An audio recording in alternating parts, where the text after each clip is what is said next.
સમાચારની તો અમદાવાદ જિલ્લાના વિરુમ ગામમાં આંખની હોસ્પિટલમાં મોતિયાના ઓપરેશન બાદ બેદરકારીનો કિસ્સો સામે આવ્યો હતો। મોતિયાના ઓપરેશન બાદ 17 થી વધુ દર્દીઓને આડઅસર થવાની ઘટના બની હતી। તો માંડલની રામાનંદ આંખની હોસ્પિટલમાં 10મીએ 28 દર્દીએ કરાવેલા આંખના મોતિયાના ઓપરેશન બાદ 17 દર્દીઓએ દ્રષ્ટિ ગુમાવી હોવાની ફરિયાદો મળ્યા, જે આરોગ્ય વિભાગ દોડતું થયું હતું। તો જે પૈકી 5 દર્દીને સોલા સિવિલ હોસ્પિટલમાં ખસેડાયા છે, જ્યારે બાકીના 12 દર્દીને માંડલની હોસ્પિટલમાં ઓબ્ઝર્વેશન હેઠળ રખાયા છે। આ સમગ્ર મામલે આરોગ્ય મંત્રી ઋષિકેશ પટેલ અમદાવાદના અસારવા સ્થિત મંજૂર શ્રી મિલ કમ્પાઉન્ડમાં આવેલ M&J આઈ ઇન્સ્ટિટ્યૂટમાં દાખલ દર્દીઓની મુલાકાત લેવા પહોંચ્યા હતા। રાજ્યના આરોગ્ય મંત્રી ઋષિકેશ પટેલે વિગતો મંગાવતા આરોગ્ય તંત્ર દોડતું થયું હતું, જે અમદાવાદ અને ગાંધીનગરની તબીબી ટીમને માંડલ રવાના કરવામાં આવી હતી। આ માટે જવાબદાર દવા, ઇન્જેક્શન કે સારવાર કરનાર સ્ટાફને લઈને તપાસ શરૂ કરવામાં આવી છે। મંત્રી ઋષિકેશ પટેલે જણાવ્યું છે કે અત્યારે 17 જેટલા લોકો, જેમાં 11 મહિલાઓ અને 5-6 પુરુષો સારવાર હેઠળ છે। સરકારે ખૂબ જ ગંભીરતાથી આ બનાવને લીધો છે। તપાસ રિપોર્ટ આવતાની સાથે જ સરકાર તરફથી બિલકુલ સખત પગલાં જે કોઈ જવાબદાર હશે તેના માટે લેવામાં આવશે। તો આ બનાવમાં પણ જે તે હોસ્પિટલની જરૂરિયાત, જે યોગ્ય સલાહ સૂચનો આપી અને સૂચનો કેવળ વળતરથી પતે નહીં, પરંતુ એના માટે જરૂરી કડક જેટલા પણ પગલાં લેવાની જરૂર પડે એ લેવા માટે સરકાર બિલકુલ ક્યાંય પણ પાછી પાની નહીં કરે।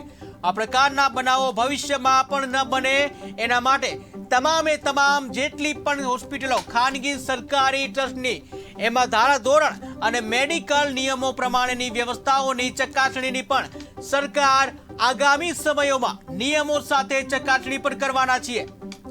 10 તારીખના રોજ જે ઓપરેશન થયા હતા એ પૈકી 29 ઓપરેશન થયા હતા। એ પૈકીના 17 જણા આજે અહીંયા આપણી સરકારી હોસ્પિટલ M&Jમાં અહીંયા દાખલ કરવામાં આવ્યા છે।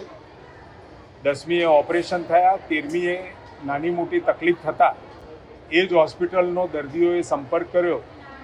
સંપર્ક કર્યા પછી ત્યાં નાની મોટી ટ્રીટમેન્ટ આપી અને અહીંયા M&J હોસ્પિટલમાં 15મીના સાંજે એડમિટ થયા, 16મી સવારે પણ થયા। અને જેવી અહીંયા દાખલ થતાની સાથે વિભાગના, આરોગ્ય વિભાગના ધ્યાનમાં આવતા તરત જ આરોગ્યની તપાસની ટીમ માંડલ મુકામે મોકલી અને તાત્કાલિક એની તપાસ કરી અને પેશન્ટનો સંપર્ક કરી અને તમામ પેશન્ટને મેડિકલ એડવાઇસ સાથે અને બાકીની સારવાર માટે આપણે પ્રયત્ન ચાલુ કર્યો। અત્યારે 17 લોકો, જેમાં 11 મહિલાઓ છે અને 5 કે 6 પુરુષો છે, એ તમામ અહીંયા એમને સારવાર હેઠળ છે।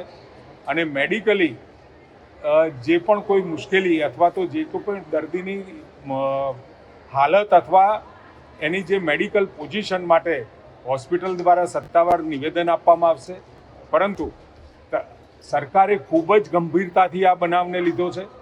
તપાસ રિપોર્ટ આવતાની સાથે જ સરકાર તરફથી બિલકુલ સખ્ત પગલાં જે પણ કોઈ જવાબદાર હશે એના માટે લેવામાં આવશે। ભૂતકાળમાં પણ આપણે આ જ પ્રકારે આવા બનાવોમાં આપણે પગલાં પણ લીધા છે અને જે તે હોસ્પિટલને આપણે એને નશ્યત પણ કરી છે અને સાથે જે લોકો ઇફેક્ટેડ હતા એમને માનવીય ધોરણે સહાય પણ